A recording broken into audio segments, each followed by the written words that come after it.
Buenas noches, como todos los días jueves a las 21 horas, estamos en Aquí y Ahora Salud, hablando en esta ocasión de reumatología, como ya lo habíamos anunciado. Y tenemos la visita de una experimentada médica, especialista en reumatología, jefa de la sección de reumatología del Hospital San Roque de Córdoba y médica del servicio de reumatología de la Clínica Regional del Este, la doctora Graciela Grosso. Hola, muchas gracias noches. De haber aceptado, Graciela, la invitación y a estar de nuevo en nuestra casa, porque ya nos diste la satisfacción de visitarnos otros años. Muchas gracias por la invitación para ustedes, para compartir con ustedes. Bueno, la doctora trabaja un poco en San Francisco, un poco en Córdoba, así que se la robamos un poco a los cordobeses cada 15 días y viene a atender, como dije, aquí en la clínica regional. Es una médica de dilatada experiencia, afuera de cámara empezamos a hacer un poco de cuentas y hace más de 25 años que viene a San Francisco a atender. Así que ella nos va a poder versar sobre su especialidad. Y vamos a entrar en tema, que nos definas, por favor, Graciela, qué es la reumatología y a qué se dedican los médicos reumatólogos. Bueno, la reumatología es una especialidad médica derivada de la clínica médica que se dedica al estudio de las enfermedades reumáticas. Bien. Y las enfermedades reumáticas son un conjunto de enfermedades heterogéneo, dice la definición, porque hay enfermedades de naturaleza completamente diferente que pueden originar reumas. Se dicen que hay más de 200 reumas distintos, que se caracterizan por afectar el aparato locomotor. El aparato locomotor está formado por los huesos, que actúan como un sistema de palancas, articulados por bisagras, que en este caso son las articulaciones, que se mueven por la fuerza de los músculos, y que para que todo este sistema funcione bien necesita de una integridad del sistema neurológico, que es el que lleva la electricidad que va a hacer mover el sistema, y del sistema vascular, que es el que lleva los nutrientes, entre ellos el oxígeno, para que todo este sistema funcione adecuadamente. Entonces, grupo de enfermedades que afecta el aparato locomotor, que Bien. cursa habitualmente con dolor. El dolor es el síntoma más frecuente e importante de las enfermedades reumáticas, que se asocia muchas veces con inflamación y que puede llevar a invalidez. Eso dice la definición de enfermedades reumáticas. Perfecto, así creo que ha sido muy clara. A la audiencia le decimos que, como siempre, están las vías para llegar aquí al canal para hacer sus preguntas o dudas que tengan, que con todo gusto se las vamos a tratar de responder. Y creo que la definición ha sido bien clara y bien concreta y completa. Antes de pasar a otro tema, vos dijiste en un momento que hay como 200 y pico tipos de reuma. Sí. Entonces, para la audiencia, reitero, el hecho que muchas veces uno escucha decir yo sufro de reuma, entre comillas, dice muy poco si no tiene el diagnóstico de qué tipo de reuma, ¿no? Es así un poco la historia. Es así, Jorge. Es así porque cuando una persona dice que tiene reuma, la mayoría de las veces se refiere a artrosis o artritis reumatoidea, la mayoría de las veces. Pero en realidad puede referirse a muchísimas otras enfermedades que cursen con dolor en las articulaciones o en los músculos o en los tendones. Bien. Vos acabás de decir dos palabras, dos términos que creo que merecen una explicación, porque creo que es básico. La diferencia que hay entre artrosis y artritis, así con palabras simples, pero para que la gente pueda entender. Ya los nombres de artrosis y artritis nos están diciendo que tienen alguna relación con articulación. Bien. Cuando hablamos de artritis, la terminación, el sufijo itis, siempre habla de inflamación, entonces artritis es sinónimo de inflamación articular. Bien. Después le pondremos, algunos dicen que ese es el nombre y hay que ponerle un apellido después. ¿Cuál artritis es? Okay. Tenemos muchas distintas. Y artrosis es una digamos, también se refiere a una enfermedad de la articulación, pero se refiere a una enfermedad más que inflamatoria, más de tipo degenerativa, más de tipo de desgaste, que se va produciendo con los años. Claro. La artritis, generalmente la inflamación compromete sobre todo la membrana sinovial de la articulación. La artrosis, si bien en algún momento se puede acompañar de inflamación, digamos, una enfermedad que afecta más el cartílago de la articulación. Bien.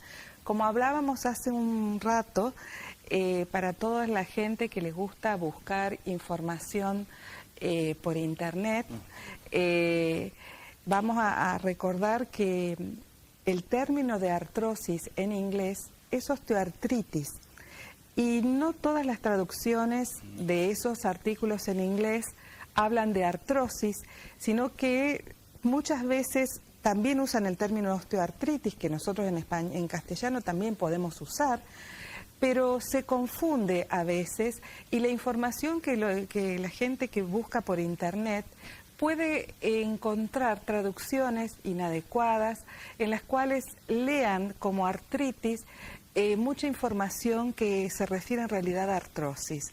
Entonces eso hace que muchas veces se confunda la información que se lee porque la traducción no aclara este tema. Doy fe que eso pasa. Doy fe que eso pasa.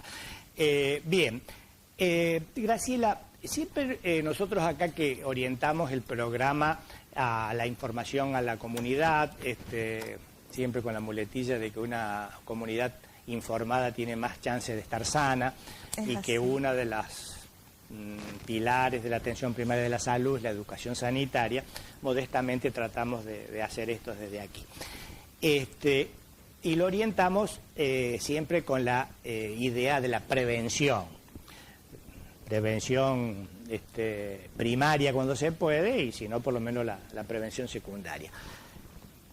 Y para saber cómo hay que prevenir hay que saber de qué uno se tiene que prevenir. Así que contanos por favor cuáles son los factores de riesgo de las enfermedades reumáticas en general. Factores de riesgo de las enfermedades reumáticas en general son el sobrepeso, la falta de actividad física sin duda, porque eso cambia las presiones dentro de la articulación o hace articulaciones, la falta de actividad física hace que las articulaciones estén menos estables. El hábito de fumar. El hábito de fumar... Así que no se salva nada. No se salva. En este caso también es factor de riesgo para artritis reumatoidea. En este momento se habla de prevención primaria en artritis reumatoidea pensando en abandonar el hábito de fumar. Para artritis reumatoidea también se considera como factor de riesgo la gingivitis crónica, los focos sépticos dentarios, por eso hay que mantener la dentadura en buenas condiciones, sin caries, sin inflamaciones de las encías. Se considera como factor de riesgo en artrosis, para gota y el ácido úrico alto, sin duda el consumo, por ejemplo, de cerveza, no tanto la carne como se ha dicho muchas veces, la carne en la alimentación, no estamos en la Argentina en las épocas de que la gente se comía medio kilo de carne por día, claro, una persona, claro. Entonces no es tan importante como sí el alcohol, las bebidas blancas, la cerveza. ¿Los belgas tienen mucho ácido úrico? ¿O tienen mucha gota los belgas que toman tanta cerveza? La verdad que no conozco, pero seguramente que sí, sí. Porque digo, se me ocurrió, ¿no? Sí, seguramente los belgas, los ingleses, seguramente... Sí. Los holandeses. Los alemanes. También, bueno, hay fotos en los libros de historia y en la historia de las enfermedades reumáticas hay fotos de los reyes ingleses y europeos sentados en sus sillones con las piernas en alto, con su pie inflamado por gota. No sé se decía la enfermedad de la nobleza. La enfermedad de la nobleza. De la nobleza. Exactamente. El que comía bien y el que tomaba bien. Exactamente. No sé si bien o mucho, por lo menos. Exactamente. Bueno. Sigamos entonces con los factores de riesgo. Yo hice una interrupción geográfica. No, sí, hay intereses creados ahí, me parece. Sí. Para no sentir tanta culpa. Exactamente. Bien, con respecto, otra cosa que creo que debería dejar clara también para aclarar al televidente. Diferencia entre la reumatología y la traumatología. Bueno, somos especialidades en muchas cosas complementarias. Bien. Porque nosotros los reumatólogos nos dedicamos más a ver enfermedades. Enfermedades reumáticas puras como de las que hemos estado hablando, o enfermedades relacionadas con otras de la clínica médica. Nosotros vemos también enfermedades generales que afectan muchos órganos y sistemas, como el lupus sistémico, por ejemplo, que son enfermedades que afectan bastante más que las articulaciones. Los traumatólogos se dedican más a los que son trastornos de estática, a todo lo que pueda tener una corrección quirúrgica, a todo lo que pueda, ellos conocen más que nosotros sobre el uso de férulas, y lo que tenga que ver con... sobre todo con quirúrgico, sobre todo con... Bueno, creo que eso es importante, ¿no? Es decir, como en líneas generales, que la reumatología es una especialidad eminentemente clínica. Exactamente. Y la traumatología es una especialidad clínica y fundamentalmente quirúrgica. Exactamente. Así podríamos hacer. Sí, pues claro, nosotros no operamos. Bien. Derivamos pero trabajamos en forma conjunta, porque muchos de los pacientes que nosotros vemos necesitan en algún momento concurrir al traumatólogo porque hay que hacer alguna corrección de alguna articulación o de algún tendón que ha quedado mal acomodado, digamos. Bueno, creo que en este primer bloque se ha definido muy bien qué es la reumatología. Se ha hablado sobre los factores de riesgo de las enfermedades reumáticas, se ha hablado de la diferencia entre la reumatología y la traumatología, y has hecho alguna referencia a algunas especialidades conexas de la reumatología. Hoy en día se dice que la medicina es fundamentalmente, o debería ser, interdisciplinaria. Y vos ya has nombrado en tu especialidad la conexión con el traumatólogo, el clínico y el odontólogo. Sí, sin duda. Bien. Pero faltan muchísimos otros. ¿no? Nosotros vemos pacientes en conjunto prácticamente con todas las especialidades de la medicina.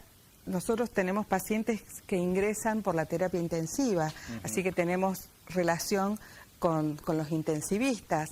Tenemos pacientes que entran por una guardia central, tenemos relación con los colegas que se dedican a emergencias, tenemos relación con los fisioterapeutas, con los nutricionistas, tenemos relación con los fisiatras, con la gente que se dedica a hacer ortesis, y si bien no somos nosotros los que más indicamos ese tipo de instrumentos, ese tipo de elementos, también a veces indicamos una plantilla o alguna cosa por el estilo. Perfecto. Así que realmente, es decir, hoy la idea del viejo médico clínico aislado en el consultorio es un poco perimida, digamos, sin quitarle el mérito al médico clínico de cabecera, que es el director de orquesta. Es el director de orquesta, sin duda que el clínico es el director de orquesta. Y que todos debemos tener un médico clínico. Y un médico de cabecera tiene que ser un médico clínico. Bien. Perfecto. Bueno, o un médico que haga atención primaria también. Que haga atención primaria, a primaria general, de salud. Sí. ¿Cómo andamos? ¿Tenemos para seguir un poquito más? Un poquito más. Bueno, ¿cuáles son, Graciela, los métodos de diagnóstico que emplea tu especialidad? Que es una especialidad eminentemente clínica, pero me gustaría que los menciones así en líneas generales.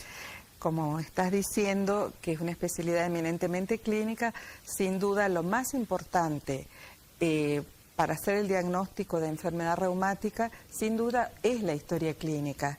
Hacer un interrogatorio completo, hacer un examen físico adecuado y después pedimos los exámenes complementarios. En general se dice que en nuestra especialidad, como creo que son para la mayoría de las enfermedades, de las especialidades clínicas, que si uno cuando termina de hacer la historia clínica no tiene idea de lo que tiene el paciente, difícilmente lo va a poder saber por los exámenes complementarios. Que un 80% del diagnóstico se hace con la historia clínica. Bien. Y que después podemos pedir análisis, sin duda pedimos análisis para diferentes cosas y nos ayudamos con imágenes. Perfecto. Pero me gusta eso porque, bueno, yo siempre soy un defensor de la clínica, del interrogatorio y del examen físico y coincido plenamente con vos. Si hay alguna cosa que no coincido, por supuesto lo vamos a decir también, de que después de un prolijo interrogatorio y después de un prolijo examen clínico, el 80% tenés la orientación diagnóstica y si no la tenés con eso, el laboratorio como medio complementario, las imágenes, como bien su palabra dice, no sé si va a aportar mucho realmente, ¿no? Y más aún, nos puede llegar a confundir bastante. Si no sabemos qué buscamos, difícilmente vamos a poder interpretar lo que encontremos. Muy bien, exacto. Bueno, vamos al primer corte. Muchas gracias, doctora, y muchas gracias a ustedes por estar escuchándonos y ser fieles aquí en Canal 4 los días jueves.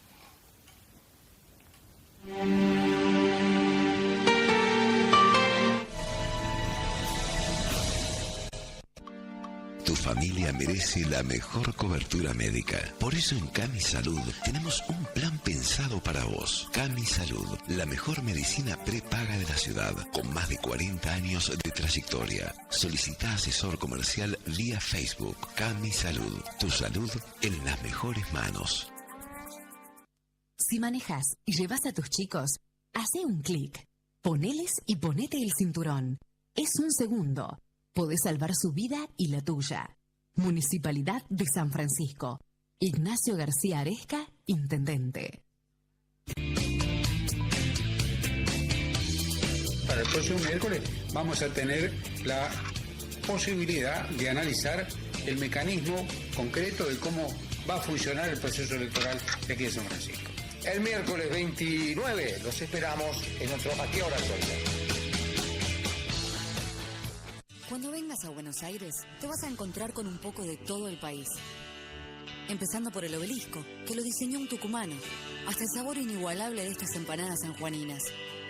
Porque todos y cada uno de los que llegan le suman algo a la ciudad. Como la risa contagiosa que trajo este rosarino. O el ritmo del cuarteto, que viajó desde Córdoba al Luna Park derechito sin escalas. O el tango de Piazzolla, que llegó desde Mar del Plata. Como Vilas, que hizo del tenis un arte. Y si hablamos de arte, nos quedamos cortos. Basta con ver la cantidad de murales de la ciudad hechos por artistas de todo el país. Por eso Buenos Aires es realmente la ciudad de todos los argentinos. Porque no importa de dónde vengas ni cuánto te quedes. Una vez que vos y Buenos Aires se encuentran, algo bueno siempre sucede. Vení a visitar la ciudad de todos los argentinos. Buenos Aires Ciudad. Para convertir tu sueño en realidad, este domingo 210.000 pesos salen sí o sí y vas a jugar por 2 Amarok. Sí, escuchaste bien, 2 Amarok. ¿Y qué más, Rusito? Y acordate que a partir de ahora, todos los domingos, el premio al Bingo de Oro en la tercera ronda es un Jeep Patriot espectacular. Telebingo, comprá ya tu billete.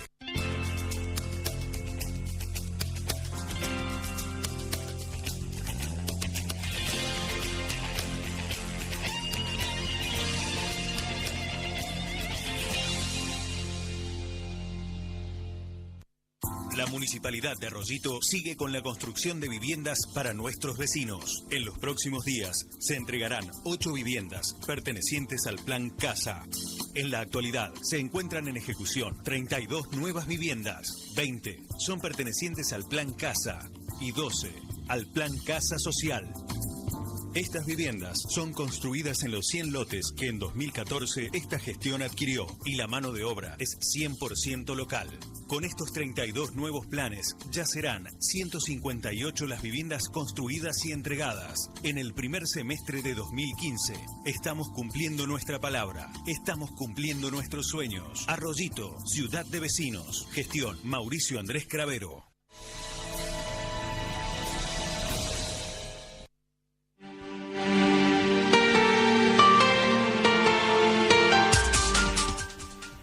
Comenzamos con el segundo bloque y vamos a tratar de responderle, la doctora, que es la que sabe, va a tratar de responderle a nuestros televidentes algunas dudas, algunas preguntas que han hecho. Si podemos ir con la primera pregunta.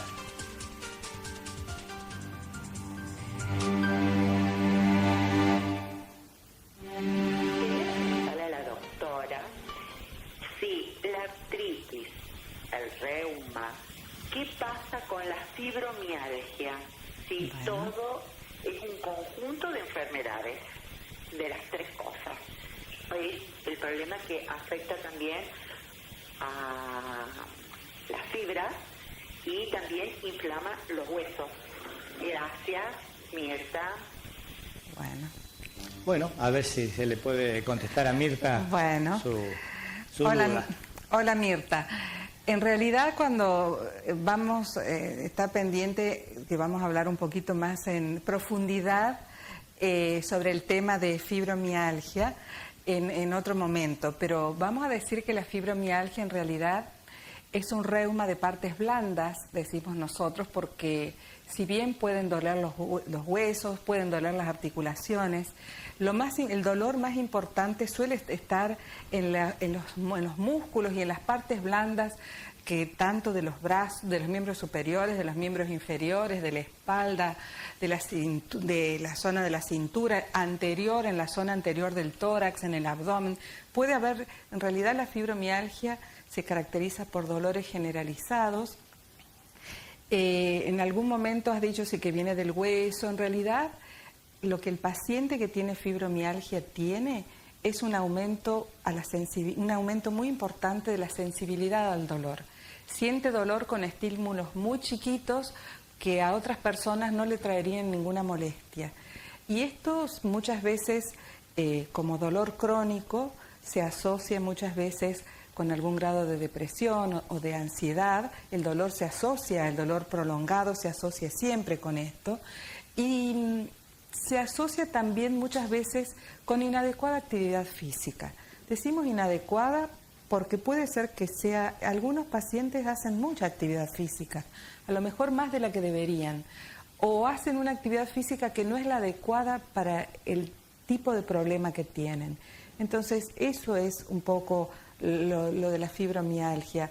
En realidad tiene que ver con una forma de reacción del cuerpo frente a un estímulo doloroso y desencadenando dolor con estímulos muy chiquitos.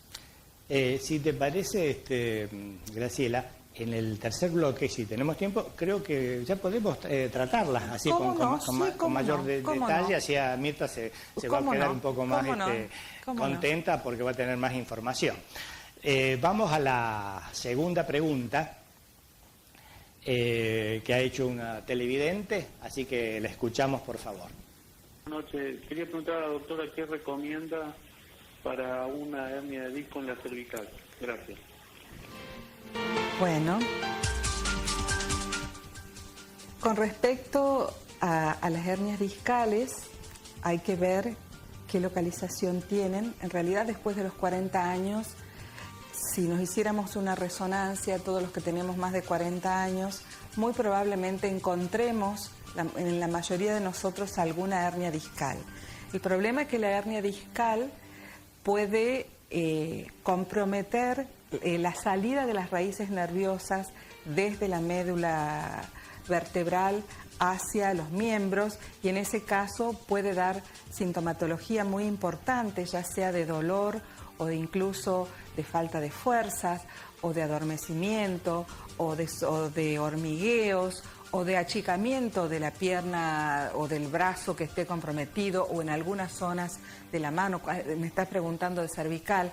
Puede a veces haber hundimiento de algunas zonas de la palma de la mano. El tratamiento adecuado va a depender un poco de qué característica tenga esa hernia discal, porque muchas veces con antiinflamatorios, con fisioterapia y con una actividad física adecuada, muchas veces con posición adecuada para dormir, muchas veces con eso es suficiente para mejorar los síntomas de una hernia discal. Ahora, si esa hernia discal está comprometiendo una raíz nerviosa, y bueno, puede ser necesario, aparte, incluso hasta puede tener una indicación quirúrgica en algunos casos. Hay que ver, es muy amplio el tema, y hay que ver en particular qué características tiene esa hernia discal.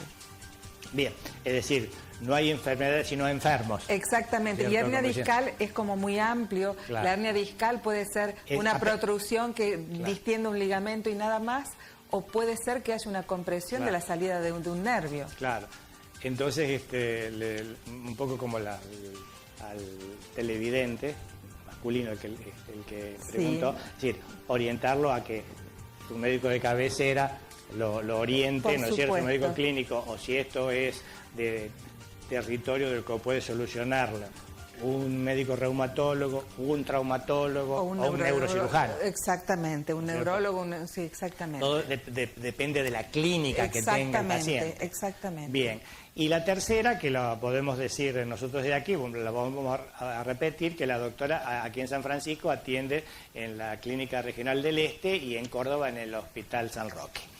Bien, de alguna forma, contestando algunas de las preguntas, fundamentalmente esto de la hernia discal, has hablado un poco de tratamientos. Yo quería que en este segundo bloque y en esta primera charla, porque anunciamos que vamos a hacer como un pequeño ciclo para englobar a toda la especialidad, así que la vamos a tener a la doctora, me fijo para no equivocarme, nuevamente con nosotros el mes próximo, el último jueves del mes, que sería el jueves 28 de mayo, para continuar con la especialidad. Contanos un poco, Graciela, ¿de qué alternativas de tratamiento consta tu especialidad? ¿Cuál es fundamentalmente, digamos, lo más importante que se cuenta desde el punto de vista de la terapia para las enfermedades reumáticas en líneas generales? En líneas generales siempre vamos a partir de un adecuado balance entre la actividad física y el reposo. Siempre vamos a partir desde ahí, cosa que no va a alcanzar especialmente en lo que sean enfermedades inflamatorias. En ese caso usaremos antiinflamatorios, a veces es necesario usar antiinflamatorios no esteroideos, a veces es necesario usar corticoides. Usamos inmunosupresores para algunas de las enfermedades que vemos nosotros. También usamos otro tipo de medicación dentro de los reumas inflamatorios. Hay medicación nueva para el tratamiento de la artritis reumatoidea, de la artritis psoriásica. Hay también un grupo de medicamentos nuevos para eso. Usamos tratamientos también con vitamina D o remedios para tratar osteoporosis que modifican la actividad del hueso. Así que tiene una amplia gama, digamos. Una amplia gama de medicación de acuerdo a la naturaleza de la enfermedad de la que estemos hablando. Bien. Dos comentarios cortitos sobre la automedicación con antiinflamatorios, que no es tan mala palabra corticoides, porque la gente por ahí medio como se asusta. Estoy de acuerdo. Y que tres estoy preguntando. Que nos crea así simplemente qué son los inmunosupresores. Bueno, la primera era sobre los automedicación con antiinflamatorio. Bueno, en este momento nosotros los reumatólogos en otra época hemos usado muchísimo más antiinflamatorios que los que estamos usando ahora. Nosotros mismos hemos limitado el uso de los antiinflamatorios un poco a demanda porque sabemos que mejoran los síntomas, pero no suelen modificar la evolución de las enfermedades. En algún caso sí, como ya veremos después más adelante, pero la mayoría de los casos no modifica la evolución de las enfermedades. Y todos ellos traen problemas digestivos, traen problemas de tensión alta, pueden traer alergias y reacciones cutáneas, sobre todo cuando las personas se exponen al sol. Entonces no son inocuos como la mayoría de la gente cree, y preferimos usar, para decirle al paciente que use cuando necesite, analgésicos de tipo del paracetamol, porque tienen menos efectos adversos para usar habitualmente que lo que pueden tener los antiinflamatorios no esteroideos. Perfecto. Corticoides. Corticoides. Con respecto a los corticoides, estoy de acuerdo con vos que no hay que pensar en los corticoides y pensar que son mala palabra. En las terapias se usan muchos corticoides porque le salvan la vida a mucha gente. Como antiinflamatorios son fantásticos. En personas mayores o a veces no tan mayores, muchas veces tienen menos, y en dosis bajas, muchas veces tienen menos efectos colaterales que los antiinflamatorios no esteroideos. Por eso creo que no hay que tenerles tanto miedo. Sin duda que pueden traer problemas uso prolongado, sin duda. Sobre todo cuando se usan en dosis altas, y las dosis altas se usan en enfermedades graves. Entonces, si uno balancea el efecto malo y el efecto bueno, y bueno, cuando los usamos o los indicamos es porque siempre creemos que el efecto bueno es mucho mayor que el efecto malo. Y el otro, el tema de los inmunosupresores. En muchas de las enfermedades reumáticas inflamatorias usamos remedios que se usan también para tratar cáncer. Los inmunosupresores o medicación citotóxica, dentro de los que entran azatioprina, ciclofosfamida, micofenolato, usamos para tratar, en algunos casos para artritis reumatoidea, bien, en otros casos para enfermedades de tejido conectivo como lupus sistémico, como para el compromiso pulmonar de la esclerodermia, en las vasculitis, en las miopatías inflamatorias estamos usando inmunosupresores, que bueno, eso es la medicación que necesitan esos pacientes. Perfecto. Para andar bien. Perfecto.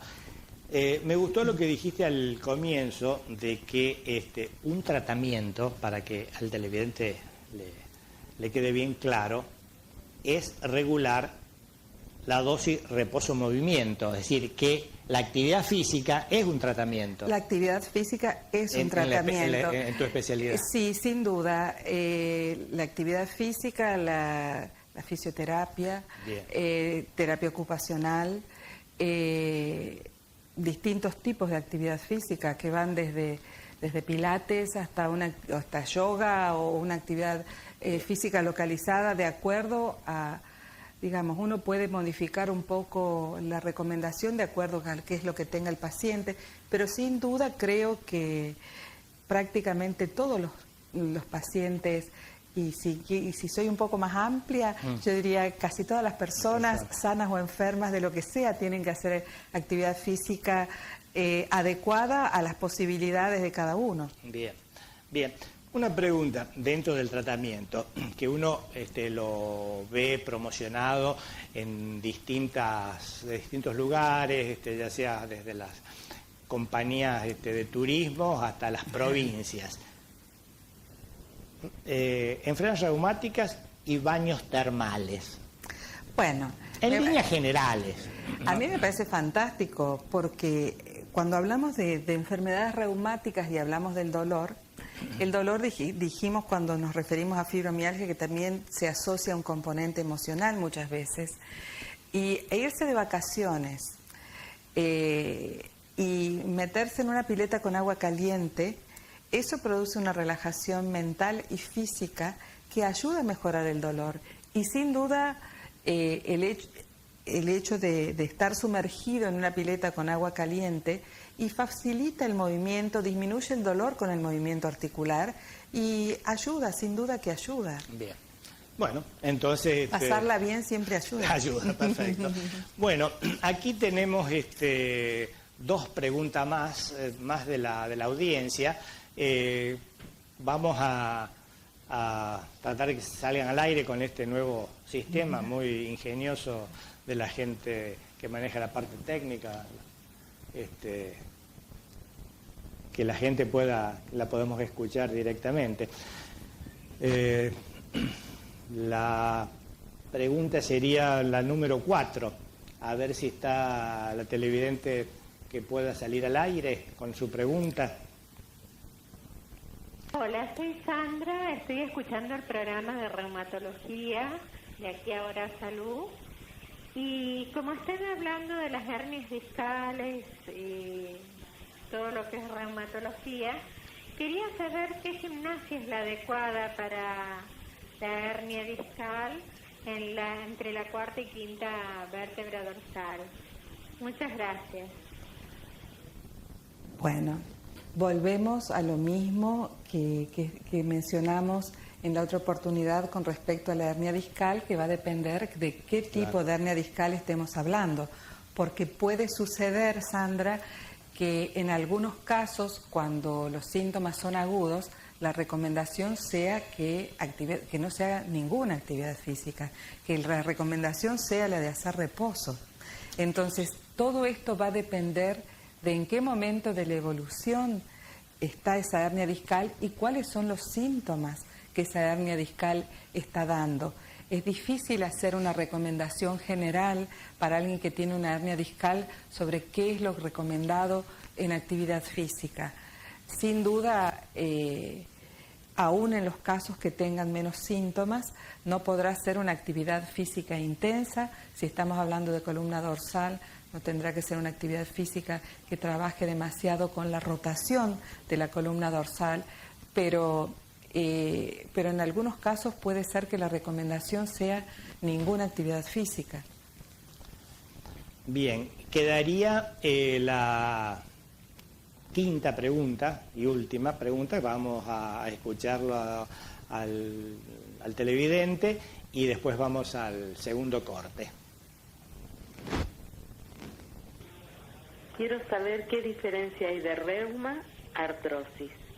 Y si la densitometría te da bien, que no te hace falta calcio, ¿qué es lo que uno tiene al tener las manos deformadas?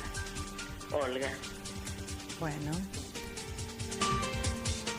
Bueno, Olga, con respecto a la parte de la densitometría, la densitometría es un método de diagnóstico que se usa para hacer diagnóstico de osteoporosis. Si la densitometría está bien, lo más probable, no digo en todos los casos, porque hay algunas diferencias que ya te explico, si la densitometría está bien, lo que significa es que hay una masa ósea suficiente y que no existe osteoporosis detectable por este método. Eso no tiene que ver con artrosis, al contrario. En pacientes que tienen artrosis, como hay una proliferación del hueso, entonces puede suceder que la densitometría nos dé valores normales y en realidad el paciente tener una baja masa ósea. Porque el densitómetro lee todo como masa ósea. La proliferación del sobrehueso que produce la artrosis también lo lee como masa ósea. Entonces puede haber ahí alguna discrepancia. Y con respecto a lo que preguntás sobre reuma y artrosis, la artrosis es un tipo de reuma. Hay otros reumas. Reuma es lo mismo que enfermedad reumática, que lo que dijimos que son las enfermedades que afectan el aparato locomotor, que pueden ser de distinta naturaleza, que cursan con dolor e inflamación y que pueden llevar a invalidez. Entonces, eso es reuma. Y artrosis es un tipo de reuma. Bien, vamos a hacer unita más, que es un saludo que una paciente quiere hacerte a vos, Graciela. Bueno.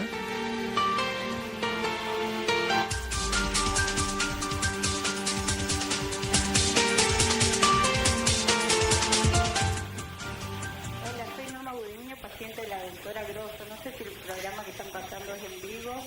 Sí, sí, Norma. Sí. Muy buena, me cambió la vida. Gracias. Bueno, muy bien. Bueno, muchas gracias, Norma, por tus palabras. Bueno, ahora sí, al segundo corte. Dentro de un ratito volvemos a estar con ustedes. Muchas gracias y muchas gracias, doctora.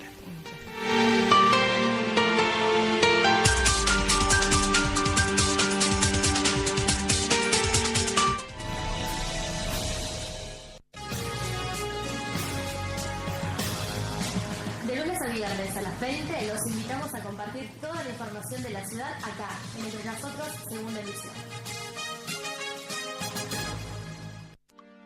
Tu familia merece la mejor cobertura médica. Por eso en Cami Salud tenemos un plan pensado para vos. Cami Salud, la mejor medicina prepaga de la ciudad, con más de 40 años de trayectoria. Solicita asesor comercial vía Facebook. Cami Salud, tu salud en las mejores manos.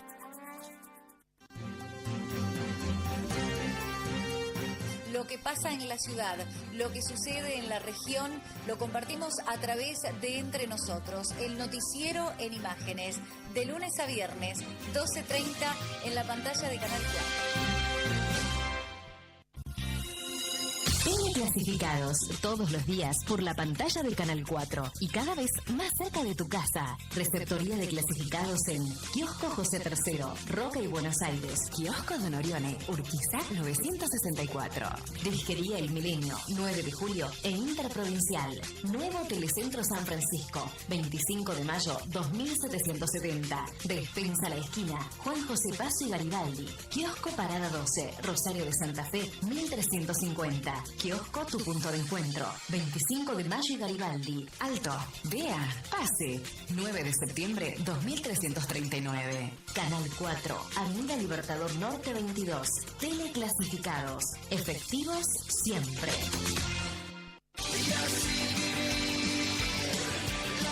Bueno, junto a todo este equipo, como siempre, todos con Sportivo, los invitamos para el próximo lunes porque vamos a estar analizando todo lo que dejó el encuentro frente al puntero Los Andes y también vamos a estar adelantando todo lo que será el partido por Copa Argentina en cancha de Instituto frente a Quilmes.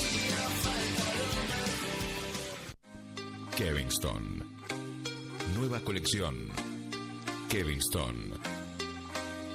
Nuevas tendencias. Kevinston. La misma pasión. Kevinston, nueva temporada. Kevinston, 25 de mayo 1984, San Francisco.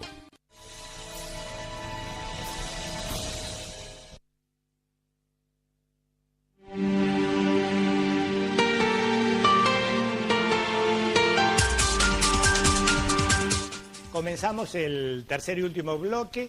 Creo que la doctora va a pedir que pasen nuevamente el PowerPoint, así hacemos una repasadita general para que quede grabado en el televidente estos consejos. Bueno, en esta imagen estamos viendo lo que es el concepto de enfermedad reumática, donde dice que es un conjunto de enfermedades que afectan el aparato locomotor, que dan dolor e impotencia funcional. Lo de la impotencia funcional es la falta de función, limitación del movimiento, por ejemplo, falta de fuerza para hacer un determinado movimiento, que suelen cursar con dolor y asociarse a inflamación y que pueden llevar a invalidez si no se toman medidas para evitarlo. Ese cuadro en el que estamos viendo la clasificación de las enfermedades reumáticas en realidad está bastante resumido, pero vemos en primer lugar hacia arriba están los reumatismos inflamatorios de causa conocida. Sabemos, por ejemplo, la asociación que existe con la infección con estreptococo beta hemolítico tipo A con la fiebre reumática. De causas desconocidas entran, por ejemplo, las espondiloartropatías, la artritis psoriásica, la espondilitis anquilosante y las enfermedades difusas del tejido conectivo, que son reumas que tienen muchas manifestaciones en otros órganos como corazón, pulmones, riñones, piel, entre los que entra la artritis reumatoidea, el lupus eritematoso sistémico, las miopatías inflamatorias, la esclerosis sistémica. Entra después en la clasificación reumatismos degenerativos, entre los que están la artrosis primaria y secundaria, o sea, la artrosis en la que no le encontramos causa y la artrosis a la que sí le encontramos causa. Dentro de estas hay una clasificación muy grande de artrosis. Reumatismos metabólicos, en donde está algún paso del metabolismo está alterado, entra ahí la gota, en la cual está alterado el metabolismo del ácido úrico, entra la condrocalcinosis, la fluorosis, la cronosis, son enfermedades en las que están alteradas el metabolismo de distintos elementos. Entra ahí las alteraciones del metabolismo fosfocálcico, con la osteoporosis como enfermedad más importante. Los reumatismos específicos son los asociados a infecciones, a enfermedades neoplásicas, a tumores, a enfermedades hematológicas, reumatismos asociados a enfermedades endocrinológicas, no sé si le dije. Entran esos. Después tenemos en el quinto lugar los reumatismos extraarticulares, entre los que entran todas las bursitis, las tendinitis, que se pueden asociar a otros cuadros que están descritos más arriba. Graciela, veo que además de tener lindos ojos, tenés buena vista, porque realmente te envidio, porque yo no alcanzo a leer. Sí que disculpame que te interrumpa, para el televidente, que vamos a hablar en programas sucesivos de algunas de estas enfermedades reumáticas, las más frecuentes, ¿no es cierto?, para que la gente tenga una idea. Porque son múltiples las enfermedades, ¿no? Bueno. Y el último renglón son los reumatismos psicógenos. Entre estos se ubica la fibromialgia. La fibromialgia puede estar ubicada con los reumatismos extraarticulares o puede estar ubicada con los reumatismos psicogénicos. En esta imagen estamos viendo la imagen de una articulación. La imagen de la izquierda es de una articulación normal, donde vemos que el hueso termina en un cartílago que está todo lisito, con un espesor parejo, donde vemos hacia los costados la cápsula articular y el espacio donde normalmente hay un poquito de líquido articular que tiene las características parecidas a la clara de huevo y es muy poquita la cantidad. Si vemos la imagen del medio, que es la imagen de la artrosis, vemos cómo se han aproximado los extremos del hueso, cómo se gastó ese cartílago y ya no existe, y vemos cómo proliferó hacia los costados el hueso, dando, como dice Jorge, el origen a los sobrehuesos, a los osteofitos, decimos nosotros. Y en la última imagen de la derecha vemos un esquema de una articulación con artritis reumatoidea, donde vemos que está bombada porque hay líquido, porque la sinovial, que es un tejido que hay dentro de la articulación, ha proliferado, se han pegado también los cartílagos, hay un pinzamiento de la articulación. En la próxima imagen vemos algo parecido de perfil, una articulación normal a la izquierda, una artrosis a la derecha, donde podemos ver que ha proliferado la zona del hueso, y a la derecha vemos la imagen de artritis reumatoidea, donde estamos viendo también la inflamación dentro de la articulación, con el crecimiento de esta sinovial que se adhiere al cartílago y lo va dañando. Esa imagen es una imagen de una artritis reumatoidea muy avanzada, que gracias a Dios ya casi no vemos en este momento, donde hay una desviación de los dedos hacia la zona interna de la mano, hacia la zona cubital, que nosotros describimos como desviación en ráfaga de los dedos. En este caso vemos las imágenes radiológicas de la artritis. En la imagen de la izquierda vemos una articulación normal y donde está la flechita vemos que hay una imagen que decimos en mordedura de rata, hay una erosión de la artritis reumatoidea. En la imagen de la derecha de esas manos estamos viendo que en las zonas articulares están mucho más claras, mucho más con menos masa ósea, hay destrucción de las articulaciones y tanto en los dedos como en la muñeca, y eso también se debe a una artritis reumatoidea avanzada. Esta imagen es la de un pie y de un tobillo, donde vemos hinchazón y color enrojecido en la zona del dedo gordo del pie y en el tobillo, que corresponde a un paciente joven que tiene una crisis gotosa aguda. En esta imagen vemos las manos de una persona más grande que tiene una deformidad en el extremo de los dedos que se debe en este caso a la presencia de una gota que ha afectado esa zona de las manos, pero bueno, esta paciente también tiene una artrosis que compromete y que le deforma los extremos de los dedos. La próxima. Estas son imágenes de piezas quirúrgicas donde vemos a la izquierda un cartílago, una articulación normal, donde vemos un cartílago que está todo lisito, que es brillante, que tiene un colorcito rosado, y en la imagen de la derecha vemos la imagen de un cartílago artrósico, donde vemos que ese color blanquecino está interrumpido, que hay zonas en las que se ve el hueso porque ha desaparecido el cartílago, y es lo que sucede en un paciente que tiene una artrosis articular. En estas imágenes estamos viendo las radiografías de pacientes con artrosis, donde vemos que se han acercado los extremos de los huesos porque ha habido destrucción del cartílago. Vemos la proliferación hacia el costado de esos sobrehuesos que nosotros los describimos como osteofitos. La próxima, por favor.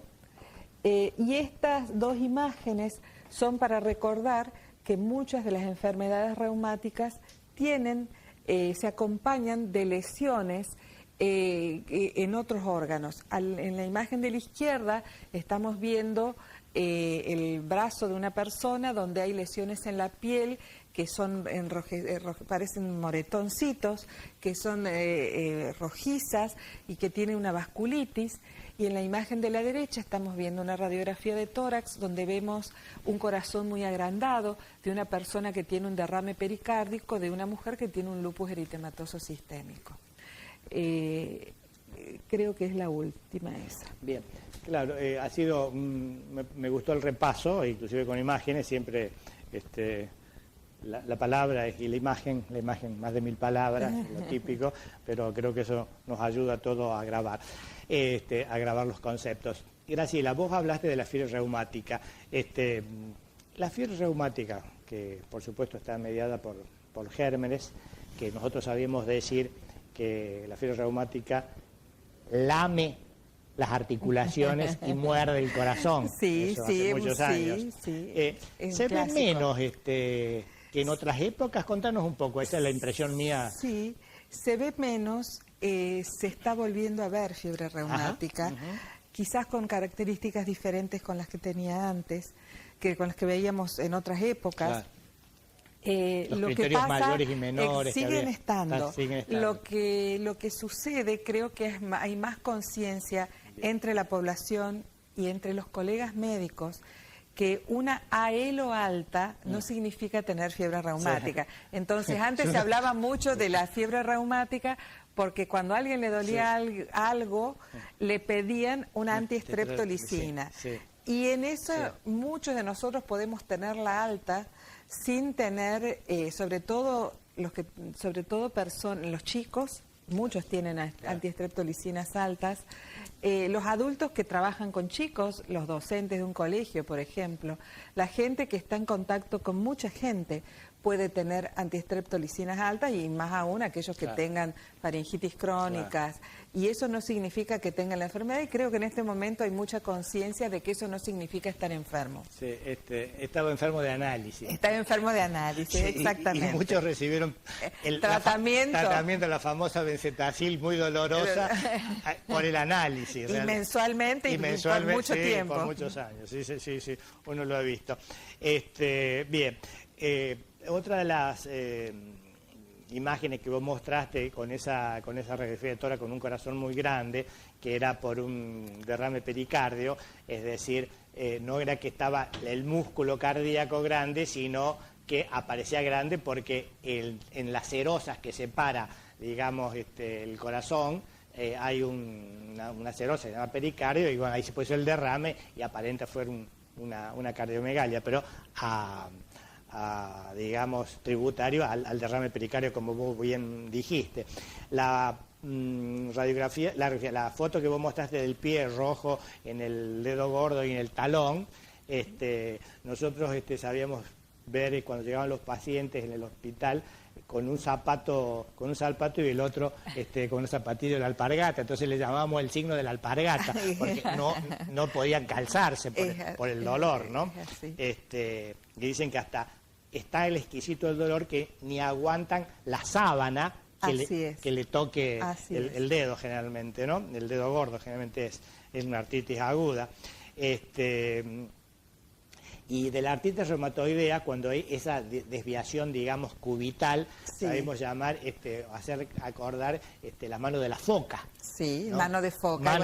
En ráfago, en aletas de foca también, ¿no? Es otra forma. Que es una forma, digamos, como para acordarse y bien didáctica de ser. Bueno, bien, tenemos 3 minutos, vamos a tratar de ser bien respetuosos del tiempo, así que creo que en estos 3 minutos si lo vamos a usar para que des un mensaje a la gente, que el programa indudablemente está para que a la gente le sirva, que nos vea, pero que le sirva fundamentalmente. Es decir, insistir en que para hacer la prevención de la enfermedad reumática, que repitas, por favor, ya sea prevención primaria o prevención secundaria. Y me gustó mucho también eso de lo del tabaco, porque yo también aprendo de los colegas, porque en una época nosotros al tabaco lo teníamos responsable de enfermedad pulmonar crónica obstructiva, cáncer de pulmón, cardiopatía isquémica, pero parece que es un factor de riesgo importante en el cáncer de riñón, y ahora hoy me entero como un factor de la artritis reumatoidea. Así que gracias por desburrarme. Por favor. Así que bueno, toda la audiencia tuya para un mensaje de prevención. Bueno, y sin duda prevención de enfermedades reumáticas es, en primer lugar, más que prevención, a mí me gusta hablar de promoción de salud. Bien. O sea, tener una vida sana. Bien. Una vida sana con hábitos sanos. ¿A qué me refiero esto? A un buen descanso, buen descanso en tiempo y en calidad, a tener una alimentación adecuada, a mantener el peso adecuado, a hacer una actividad física adecuada a la edad, adecuada a las enfermedades que cada uno pueda tener. Eso como promoción de salud. Con respecto a enfermedades reumáticas, dijimos el tema del tabaquismo, el hábito de fumar, mantener las dentaduras en buenas condiciones, con buenos hábitos de higiene dentaria y con consultas periódicas al odontólogo para detectar precozmente lesiones en las dentarias y sobre todo lesiones en las encías, focos sépticos dentarios. Recordar, bueno, me parece eso como lo más importante. Y si vamos a ir hablando después de algunas otras enfermedades, vamos a ir me parece que ahí vamos a, eso como Perfecto. General. Ok, muy bien. Y yo agrego una más que vos la dijiste en primera instancia. No a la automedicación, fundamentalmente con los antiinflamatorios. Sí, porque, bueno, muchos de los pacientes nuestros que se automedican En este momento también hay un poco más de conciencia sobre eso, pero han terminado en una guardia con hemorragia digestiva. O han hecho un infarto agudo de miocardio, o han desencadenado una insuficiencia cardíaca por el consumo de antiinflamatorios no esteroideos en mucha cantidad.